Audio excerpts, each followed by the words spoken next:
this? No, this looks more green. This looks more filmic, cinematic. Well, So are we on Facebook? This is Facebook. That's Facebook. Now we are live on YouTube. Okay. Right here. Christopher Marino's watching. Hey, Christopher Marino. Oh, good. All Yeah. right. Now it's a show. Yeah, I was thinking about next time we'll start like a pre-show on Facebook. Hi, guys. Hey there, Jeffrey. And then what I was thinking is we could stop and migrate over to YouTube for the main show. How about people who just come in for YouTube? Well, no, that's what I mean. I don't know. We can see if that works. So, Hey, Daniel Barry. Make sure this works. Hi, guys. Yay. Oh, We're early this morning. Well, not for them, because No, Daniel's in Florida. it's true. So it's almost noon. Sup. And Sup, y'all. Jeffrey. Yay. Well, enjoy. I'm so glad you guys are here. Yeah. Okay, well, we better get into it right away because Yeah, we're recording gotta leave. late in the week. Yes. What's today? Thursday? Wednesday? It's Thursday? Thursday. Thursday. And we're just recording now. Yeah, this Yeah. week kind of got away from us. Yeah. We All are that early. Real world stuff. Matthew Rum says we're early, but yes, we're early, but we're late. Anyway, we're late in the week. but It's we're early for us. Early this morning. It's way too early for us. But you know what? We record now or never. Yep. Or next week. Yep. Yeah, we record now or you don't get a show this week. How about that? And that was not going to happen on my watch. Yes. Or your watch too. Thursday. Yes. Oh, Yay, Rebecca. Wow, lots of people watching in the All right. morning. All right, so I'm going to Where hit are they coming in record. from? Hit record, and we're going to start because here we go. Hey, Rebecca. This is what you can look forward to on episode 207 of Skywalking Through Neverland. Hey, Skywalkers. I'm going to stop here for a second for some reason. Because, this was creeping me out. All right, Oh, there the- we go. The delay. Yes, Okay. there we go. Gotta get into character. Here we go. Hey, Skywalkers. Hey, do you want to peek behind the Canto Bight curtain and hear about the making of those deleted scenes from The Last Jedi? How about we visit some old and new friends in Forces of Destiny? Then we want to welcome you to Skywalking Through Neverland. We are your enthusiastic podcast destination for the many decades of your Star Wars and Disney fandom. I am Richard Wolosky, and now everyone please say hello to my sweetie wife Sarah, who got me up extra early this morning so we can record. That's a good thing I did, huh? Because we had some stuff come up this morning that, we had to do. But we are here now. We're here for you guys, and we want to give you guys a big Wookiee hug. To all of our family of Skywalkers who are watching us right now, live on Facebook and on YouTube. And thank you guys for listening to the show every week. And also, right now, Rebecca Whitebrock is asking about the Forces of Destiny dolls on the right. Richard, can you bring one over? Which one do you want? The Oh, you one know that's... what? But we haven't... Gin. Here you go. Okay. Here's some gin. Hey, Hey, the bar's open. Here's some gin. Woo! We got gin for our podcast today. All right, and here's some Sabine. Aww. And soon we'll be adding to these collections. Yes. Yes. Soon. That Luke Skywalker and Bespin outfit came out. Oh, that's my weakness right there. Mhm. Luke and his Bespin fatigues. Mhm. Did you know that there's a sale going on at the Disney Store website right now, Richard? That if you spend $50, you can get something free, and one of the free things is a Rapunzel doll. Really? Yes. So if we buy that Luke and something else that puts us above $50, we get a Rapunzel doll. In the past, it's always been if you spend $50, you get a free tote bag. No, it's like a $20 Rapunzel, like from this Tangled the Series doll. It's so cute. Thanks, Disney Store. So next week when we do our live show, we may have some new things to show. Who knows? We're excited. Maybe Bespin fatigued Luke can go out on a date with Rapunzel. Oh, look at that cute. The possibilities are endless. I love it. And we love it when you share our joy in this adventure through fandom. And if you happen to be on YouTube right now, or if you're watching this on YouTube, or if you just like YouTube, we would love it if you would subscribe to us. We are youtube.com/skywalkingthrough-neverland, and we are almost to 1,300 subscribers, so 1.3K. I love that 1.3K when you look at it on your mobile device. It's a nice visual. I know. So let's get it to 1.3K, guys. Go over and subscribe. Now, we are recording this from Long Beach, California, where it is raining. It's been raining all week, and as we're looking out our window, it's still raining. Yep. No signs of giving up, but at least we're not in the New England area where it's snowing. Wait a minute, we love the snow. Trade it for the snow any day. Absolutely. All right, well, this is March the 22nd, 2018. And Sarah, do you know what happened on this day in Disney history back in 1970? 1970. Was it... Well, I guess it must be Disney related since Star Wars has not been invented yet. If we're going back in the timeless time machine. That's why we said the Disney. Oh, okay. In Disney history. Well, on this day, The Wonderful World of Disney Presents Disneyland Showtime aired. Why is this so special? This special starring Kurt Russell and the Osmond brothers? Well, because in this special, for some reason, well, they break into song. What? Not just any song, but they sang Sugar Sugar, a rejected song from the Monkees. Wow. How does it go? Do you know? Well, do you want to hear Kurt Russell singing with Jay Osmond? Absolutely. Then here you go. You want to read this description? Okay. Which one? The principal? Oh, this one? Yeah. Okay. Now, for those of you who haven't seen this special, and honestly, I hadn't even known this existed until yesterday, Kurt Russell, Jack Burton, Snake Plissken singing? Crazy. How did I not know about this? Yeah, so the Osmond brothers, they were accompanied by Kurt Russell, and they came to Disneyland to perform at a show. But Donnie and Jay Osmond, they go off to explore the park. Because if you're at Disneyland, I mean, why wouldn't you go explore? So, worried that they'll miss the performance, the rest of the cast go to try and retrieve them before it's too late. Then they also visit the newest Disneyland attraction at the time, the Haunted Mansion. So this whole thing is a big commercial for the Haunted Mansion, which just opened a few months prior to this show. Sounds like Disney. Sounds like the Disney we know and love. Yeah, it kind of sounds like a Brady Bunch plot, too.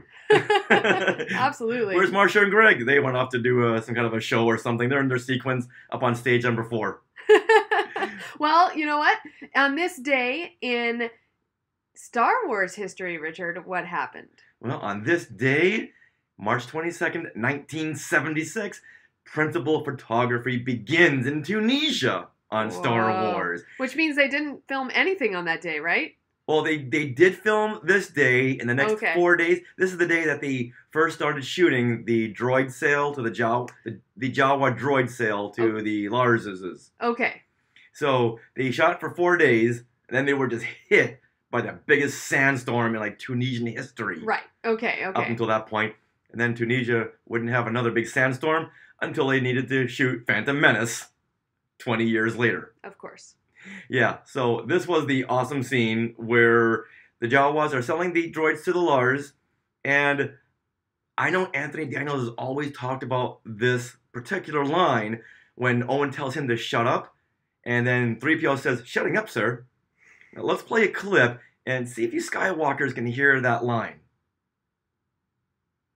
Now, when you watch the film, it's the shot where they cut away to a Jawa, and he's pointing, and you'll hear 3PO's line muffled in the dialogue.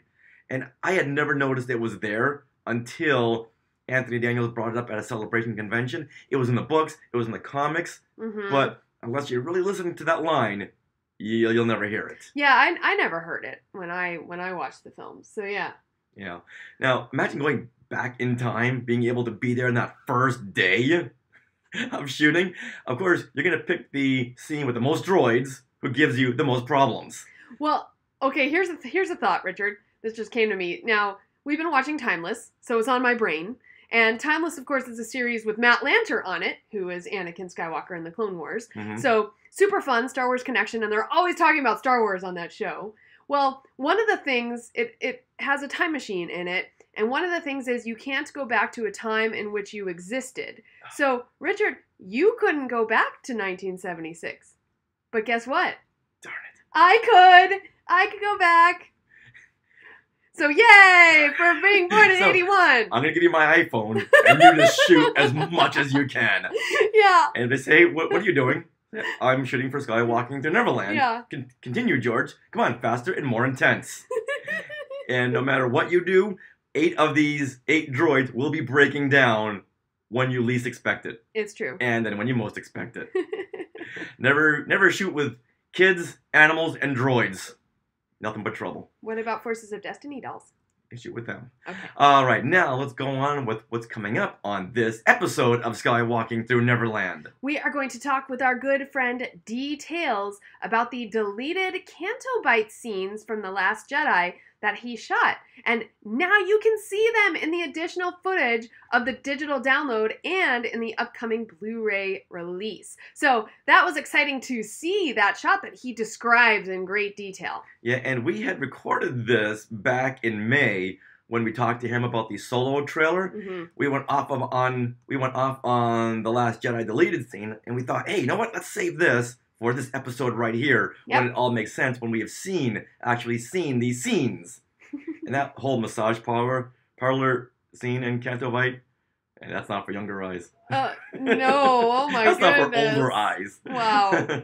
Well, also on this episode, we break down the new episodes of Season 2, Forces of Destiny, which just premiered on the Disney YouTube channel on March 19th, and also will be coming to the Disney Channel on Sunday, March 25th, in that form where they play it as a whole, 20-minute segment with Maz inserts. Mm-hmm. I'm excited about that, because I really like how she ties them all together. Yeah, so we'll break those down in just a few minutes. But now, so we'll break those down in just a little bit. But now, let's get into our discussion with Details, who played Slow and Low, the beachcomber alien in The Last Jedi. And apparently, this is the alien who's got a beef with beachside parking. Mm-hmm. You wouldn't think they would care. But Oh, this yeah. guy, he's got it in for those parking violators. Yeah, it was also, of course, Slow and Low was voiced by... Joseph Gordon-Levitt. Thank you. Now, if you've heard our past discussions with Details, you'll know that the words slow and low are 2 things he is not. So let's get into this. Yay. There you go. All right, everyone. Hey, Donald Wicks. Hey, Patty's Patty watching. Hammond. Yay. All right. Here we go. Who needs coffee after talking with D? Wow, that guy is on a high. That's awesome. He's on a life high. So if ever you need a good pick-me-up, just give him a call. And he'll go on for about 2 hours on his fun activities of the day. Absolutely.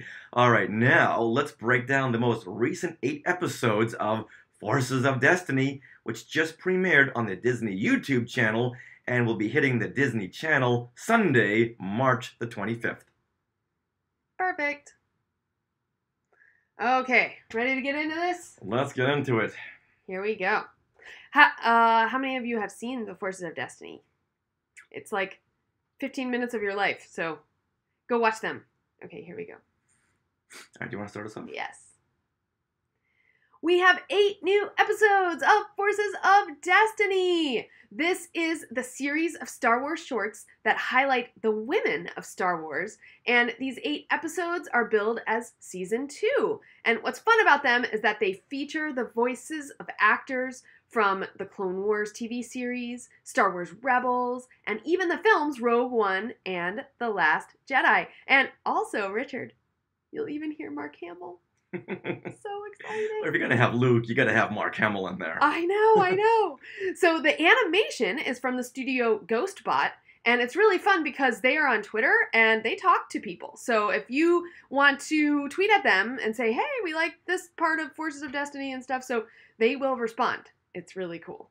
Now, I'm also going to mention the composer for Forces of Destiny here because we're going to talk a little bit about the musical Easter eggs within most of the episodes coming up. So the composer is Ryan Shore. He is also on Twitter, and he really did his homework for these episodes. And as we talk about them, yes, I'm going to bring up some of the homework and research that he did and those musical Easter eggs. Easter eggs? Are there any more Easter eggs in these What? shorts? Are there any more that There might be. we teased last night on Twitter? And sweetie, biggest kudos to you for finding the best Star Wars Easter egg ever. Thank you. I had a lot of fun finding. Oh my goodness. I was so surprised when I saw this crazy Easter egg. So before we get into it, any of our face huggers, hey, my cousin Mark Arsenal, hey, Mark, any of you guys pick up on this Easter egg that we tweeted out and put on Facebook last night? And how about you guys over there on YouTube? Steve Fitch is now on YouTube. He is chatting and says he loves the Forces of Destiny, and he's watching this at work. Shh. All right. And he did love Bounty Hunt. Okay, Luke, Forces of Destiny. Cool, was his favorite. Okay, well, cool. Yay. I don't know. Yeah, we love Bounty Hunted too for this Easter egg. Yes. But you know what? We'll get into that in just a few minutes. But now, let's start with episode 1, Hasty Departure. Now, in this episode, a mission to liberate an Imperial shuttle filled with medical kits goes awry when Hera and Sabine find some unexpected cargo. Chopper, Hera, and Sabine work together to transfer to the right ship with the right cargo. In midair. Yeah. All right, Sarah, what are your thoughts on this episode? So this was cute. It kind of, the action starts right away, so if you're not paying attention, you miss stuff. And I know the first time I was watching the episode, I was like, whoa, I missed some things at the very beginning. Well, in 2.5 minutes, you got to start right away. Yeah. So I learned my lesson. That was the lesson of this one. Okay, well, one of my favorite moments was when Chopper, he realizes that he is... Wait, I'm sorry. Oh, so just to preface this, we are going to get into spoilers. So if you have not seen these episodes, please watch them because we're going to talk about everything that happens in them. All right, so having said that, I love the moment, my favorite moment in this one, is when Sabine and Hera are flying away in the wrong Imperial transport, and Chopper flies up beside them in the right one and goes, oh my god, I laughed out loud, it was so cute. Now, there's got to be some video footage of Dave Filoni recording that line. Oh, Priceless. That was so amazing. Yeah, this was a really funny episode. Mm-hmm. Of What all did the you episodes, like? I think this was almost the funniest. Oh, okay. Yeah, the moment when Sabine walks to the back of when Hera tells Sabine, go check on the medical kits. Okay. And Sabine goes to the back cargo area, and she's faced with 5 stormtroopers. Uh-oh. Yeah, and it's the look on ironically, the look on their faces. Right. Just the way they're looking at her, which shows a lot of the animation or lack thereof that can express a lot from Ghostbot. So you have these faceless stormtroopers looking at her, but you know exactly what they're thinking, and you see her just slinking back and, Hera, got a bad feeling about this. She doesn't say that, but, you know, along those lines. It does, yes. And then when Hera's flying the shuttle and she's shaking it back and forth, and the stormtroopers are bouncing back and forth in the shuttle, and you see them just going back and forth on the screen, just hilarious. It kind of reminds me of the old Hanna-Barbera cartoons, when they have just one big block of animation going back and forth. But nice. it was very stylish and very reminiscent of the vintage era animation days. Awesome. Now they take off, or yeah, they land on a planet which looks like Alderaan. I got that too, and I was trying to listen to the episode to see if they mention where they're going. No, and they don't. So hey, it could be Alderaan. I'm all for that. Yeah. What? Wait a minute. Did they just land on Alderaan? Uh-oh. Did they not hear the show? Never land on Alderaan. Right. Now, I love these episodes because they show us iconic ships and characters. Mm-hmm. And I'm so glad they tie them into these shorts and not just shove them back into the closet and go forward with the new stuff. Okay. So highest kudos to them. Now, after the 2.5-minute episode, what message did you get from this particular episode?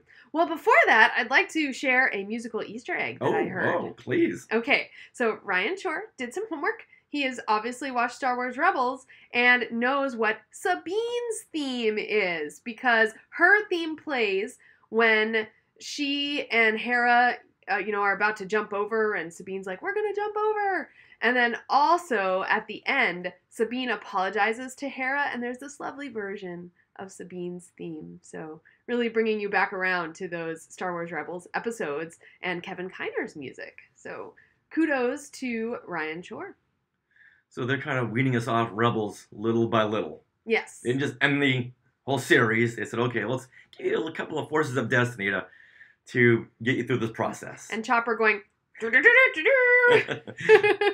All right, now with that, what message? Because all of these shorts, the whole purpose is to give you a message and give you a theme for the little kids. Because these are designed for the little ones. Okay. So it's always good to have a message with these shorts, and pretty much all kinds of animation and series aimed for that. I would say what, 4 to maybe 8-year-olds? Yeah, I would say. Yeah. Definitely. All right, so now, what message did you get from this episode?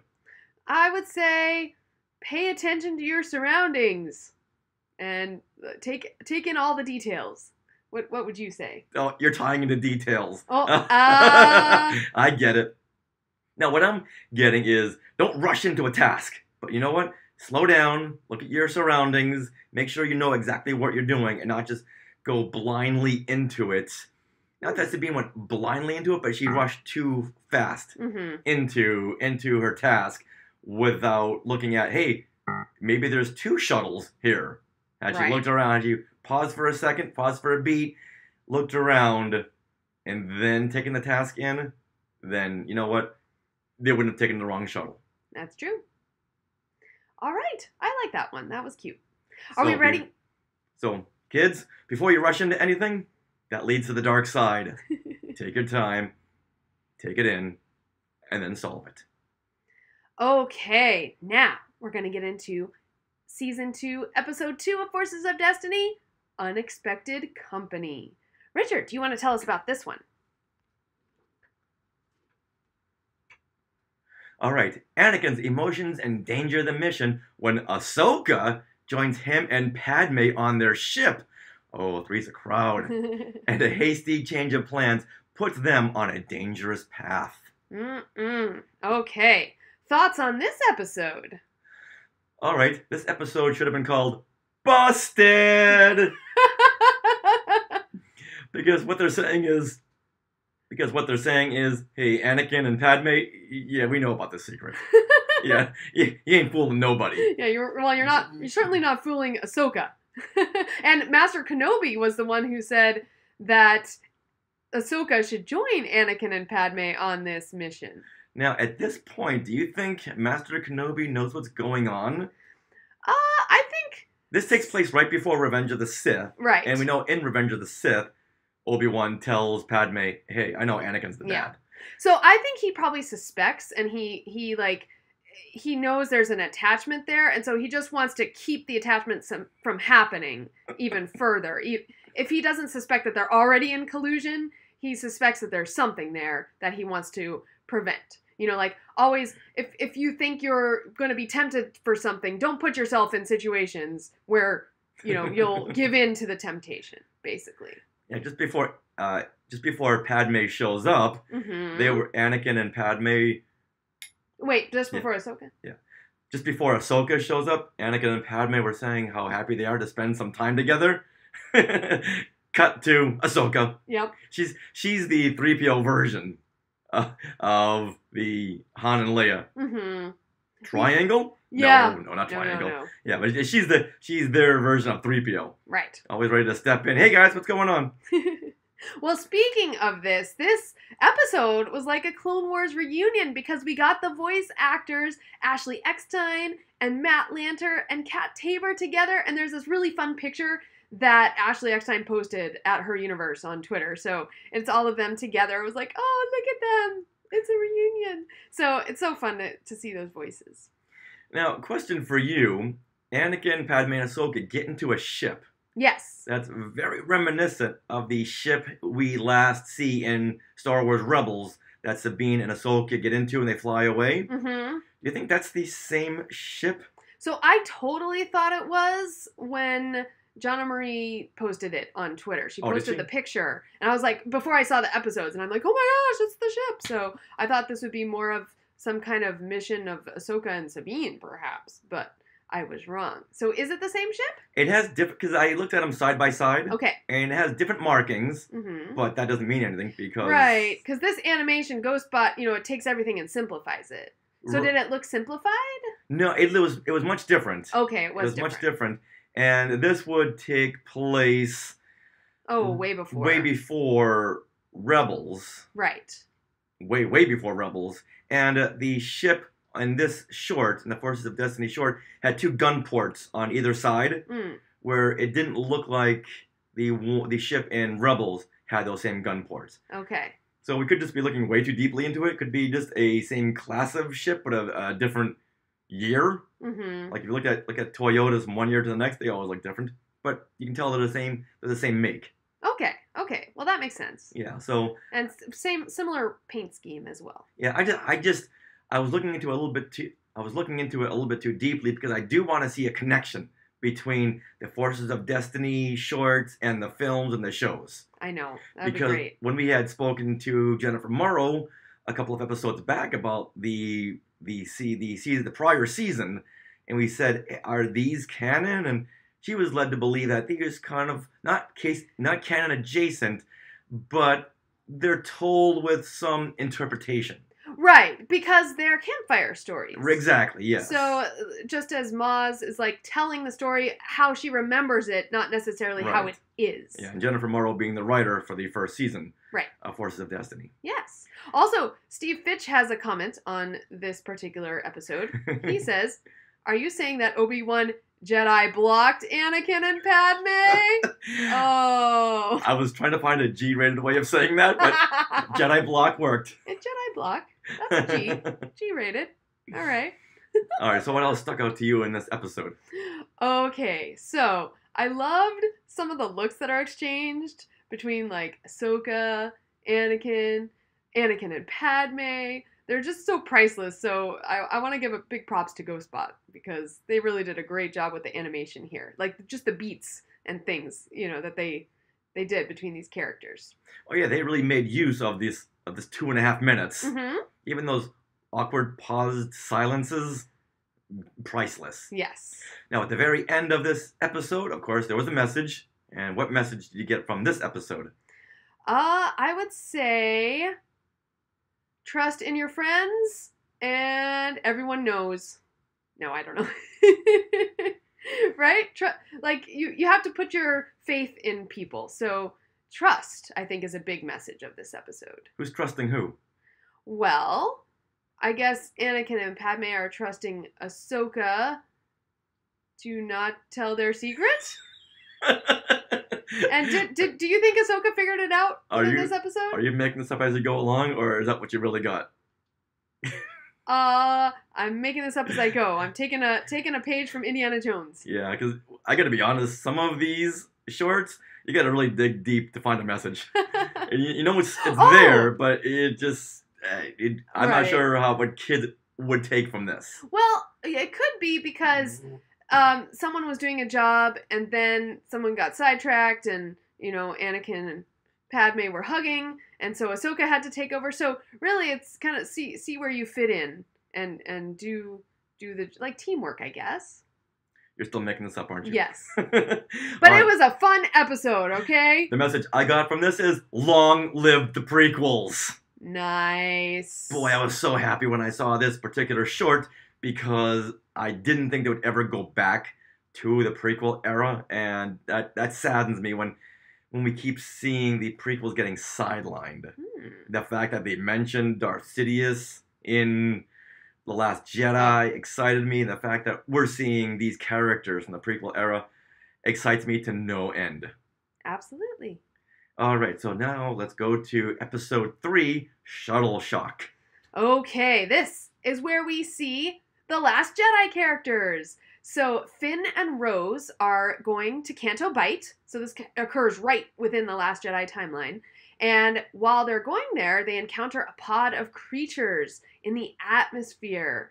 But a tentacle hits the shuttle and shorts out BB-8. So Finn and Rose must work together to fix BB-8 and land the shuttle safely.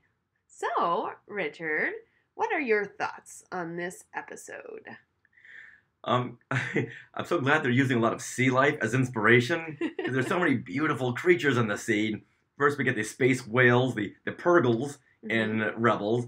Now we're getting these big, giant, colorful, beautiful jellyfish. Yes. Okay, did the jellyfish remind you of anything besides sea animals? It reminded me of Finding Nemo. Okay, yes, definitely. Yeah, when Dory and Nemo have to bounce through the jellyfish, right? Right. Okay, so I got flashbacks of that, but I also, when I first saw the first creature, because there was one creature that they saw at first, it has a huge resemblance to Encounter at Farpoint from Star Trek Next Generation, the very first episode, where the crew, they encounter this huge, and it's really like as big as a city, a huge jellyfish-like being. And so I totally got flashbacks of that. So I'm wondering if Jennifer Murrow is a big fan of Well, she didn't Star write Trek. she didn't write these ones. Oh, really? Yeah. Do you recall when we were talking to her, she mentioned that she's not writing these? I do not recall that. Well, then don't ask her, just she won't know. Okay. Now, what I do know is that when we were watching these, Mhm.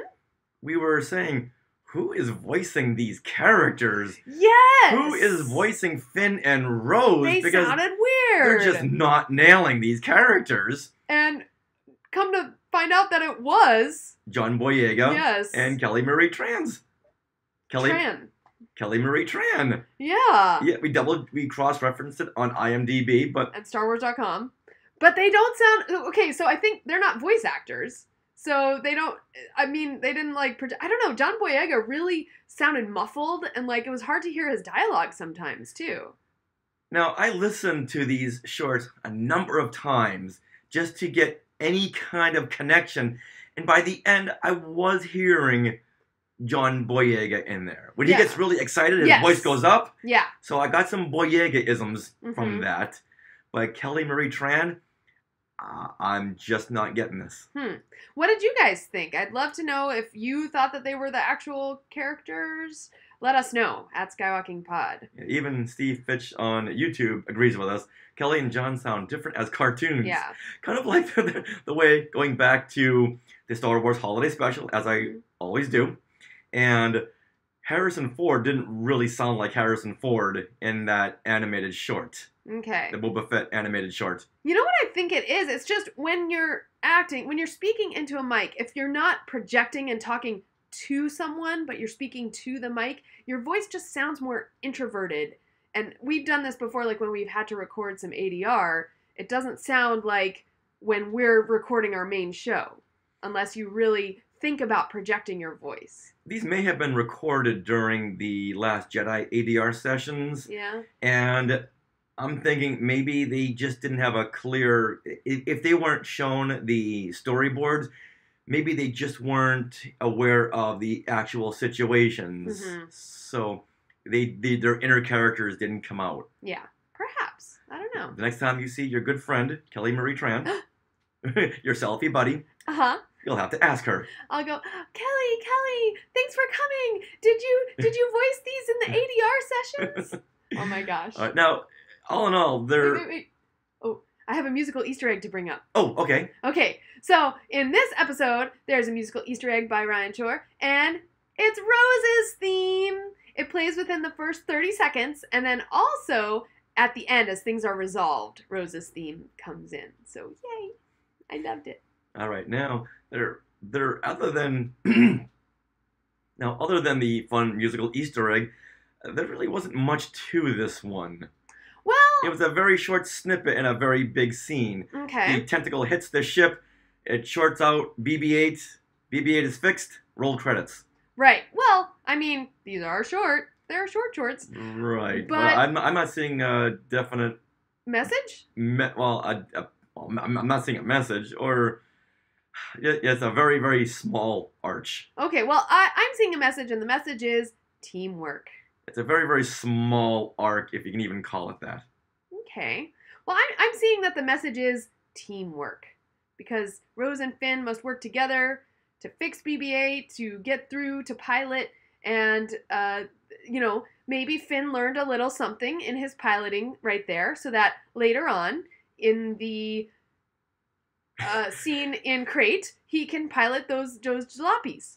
Yeah, I'm going with that. Okay. The message I got was, hey, we need another reason to be. We need another reason for BB to give a thumbs up. There you go. There's the message. Nice. All right. Now let's go on to the next.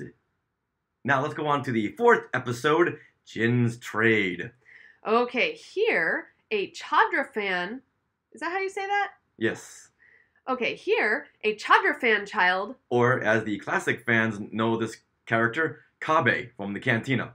Okay.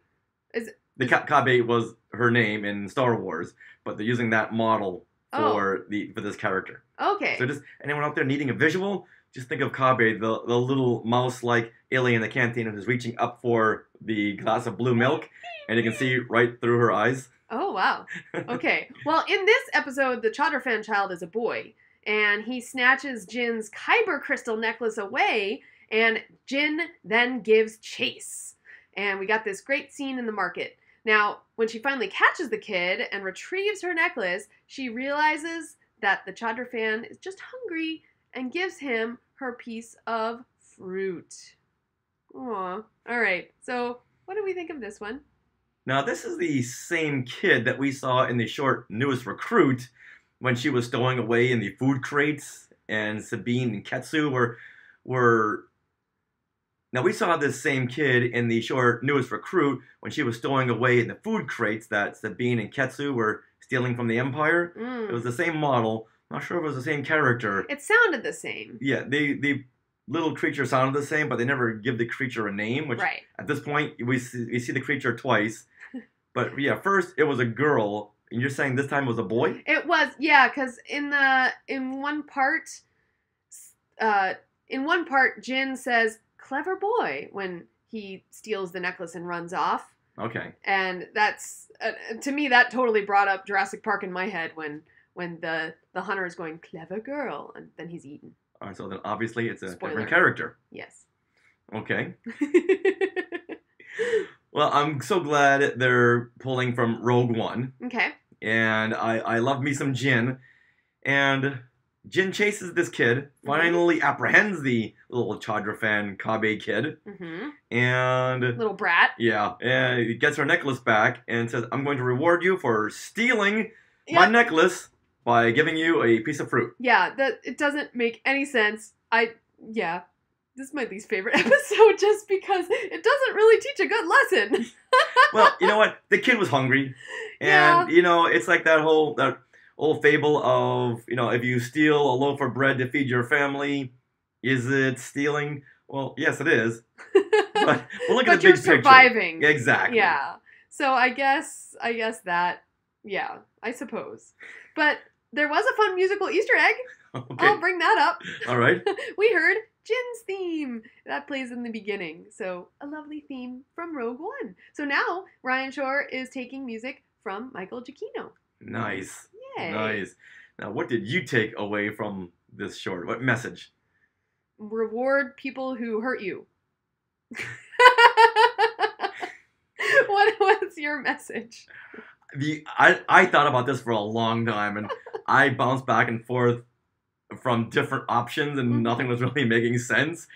But I guess you can really boil it down to helping those in need, even when they make the wrong decisions. Okay. Yeah, it's a child. I guess you can forgive it. The child is trying to survive. Yeah. He's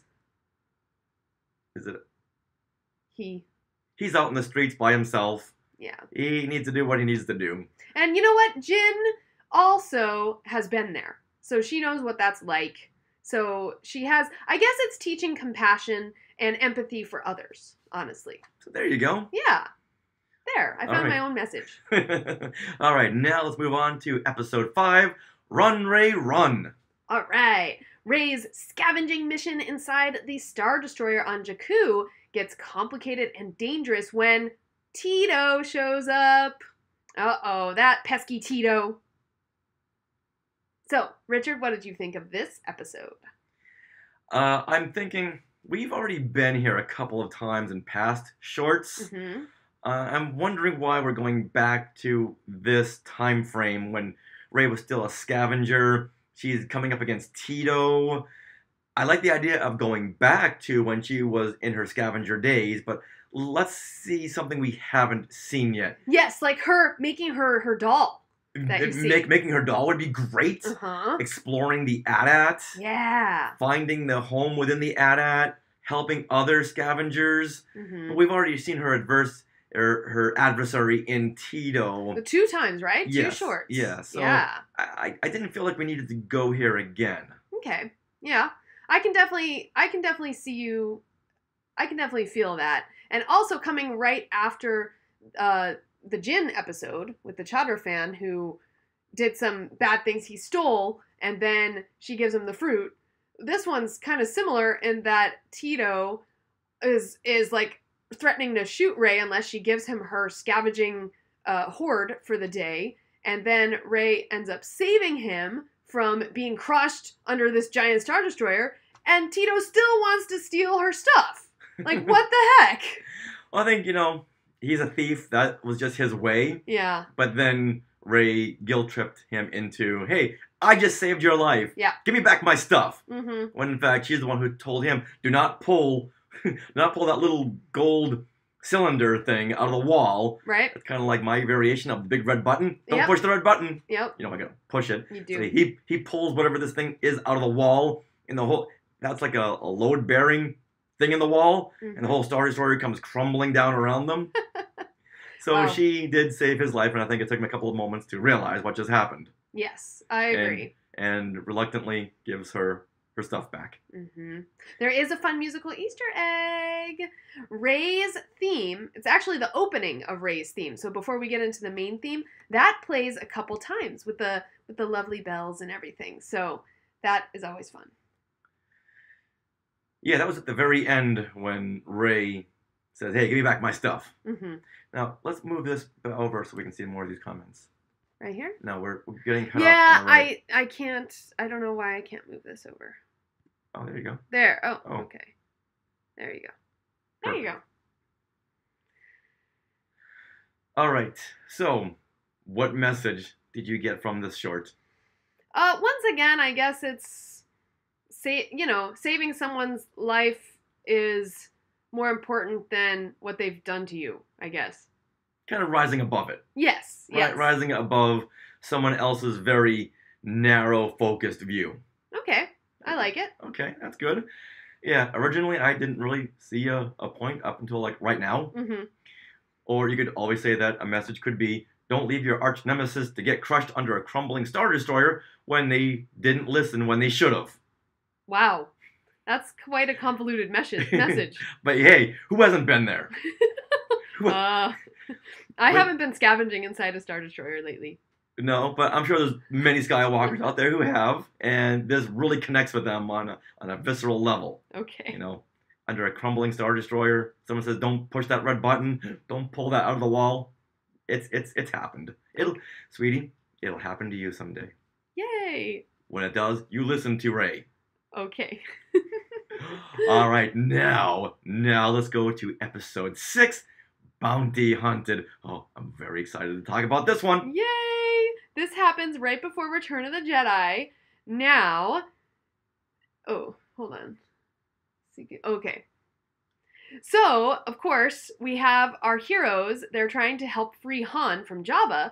So Start again from this okay. takes place right before Return of the Jedi. Okay.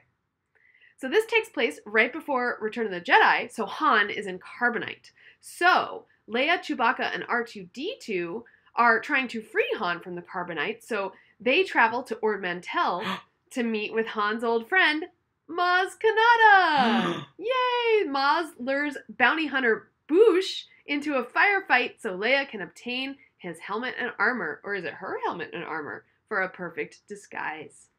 Love this one. Yeah! We get to see Ord Mantell. Uh-huh. And it's very reminiscent of the episode, of course, in the first season of Forces of Destiny, where Leia gets her Ewok dress. Right. Yeah. Well, hold on. Before we continue, Yes. do you pronounce the bounty hunter Boushh or Boushh? Oh, it's both, honestly. Sometimes I say Boushh. Sometimes Boushh is like easier to say, so I'm gonna say Boushh. I think in any kind of recorded material from Return of the Jedi, like the record, the story on record, and any kind of audio book, it has been pronounced as Boosh. Okay. But growing up, before I heard all this, I always pronounced it Bausch. So in my head, it's Bausch. Okay. It's kind It's of like- like when you're reading Harry Potter and you never heard the audiobook and Hermione is Hermione Just like that. in your head. All right. What are your thoughts on this one? Okay. Maz and Chewie. Maz is like, oh, it's my boyfriend. And Chewie gives her a big old hug, and they're so cute, and I love them, and I ship them. Do you know what I loved? What? I loved the Easter egg that, sweetie, you found. Yes! I was rewatching this episode last night, and it just so happens my screen is like over to the right. So the left side of this episode, there was a fun Easter egg within the first 15 seconds, and it is a familiar green bunny. Familiar green bunny. Who could it be? From the classic Marvel Star Wars comics. Go ahead and tell him. It's Jackson! Ah. It's totally Jackson! He's in the shadows, but you can clearly make out he's got like a red jumpsuit on with the white. And because I have made this as a running costume, I knew exactly what his white, like, what is that, like chest piece should look like on top of the red. And I was like, wait, that looks like, and then you look above and it's a green head and his bunny ears are somewhat cut off by something in front of them, but you can still make them out. It's totally Jackson. It is Jackson, and we see some other creature Easter eggs in there as well. Yeah, Richard, you found these. Yeah, we find a Nimbanal, which is well, Marvel fans will know this creature as the type that we first recognized Jabba the Hutt in the classic Marvel Star Wars comics, where he looked more like a walrus with white hair coming out of the sides of his face. Mm-hmm. We saw one of those type of creatures all the way to the left. Okay. And this is the shot where Leia, Chewie, and R2 are rolling into this marketplace. There's an overhead shot, so you get to see a good bird's eye view. So we'll see that creature off to the side, looking like she's wearing a Star Trek uniform. And then off to the right, we will see an R1 unit, which are those very tall droids that you see. We saw at the droid sale in Star Wars when the Jawas are selling the droids to the Larses. Okay. This is that very tall black R2. Well, it's an R1 unit, but it's that droid all the way to the right. Okay, cool. Oh, wow. All right, now... Hold on.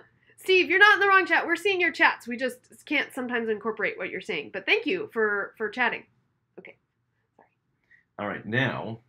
Oops. No. Where are you going? Oh, okay. Yeah. Now, I want to get into this, which is a great possibility. Han mentions in The Empire Strikes Back that a bounty hunter he ran into on Ord Mantell. Okay. Now, yeah, what was that line again? That bounty hunter. He ran into a bounty hunter. Right. Let's do this all over again. Okay. Now, let's discuss this possibility. In The Empire Strikes Back, Han mentions that he ran into a bounty hunter on Ord Mantell. Yes. And he knows at that point there's a price on his head, so he's got to leave.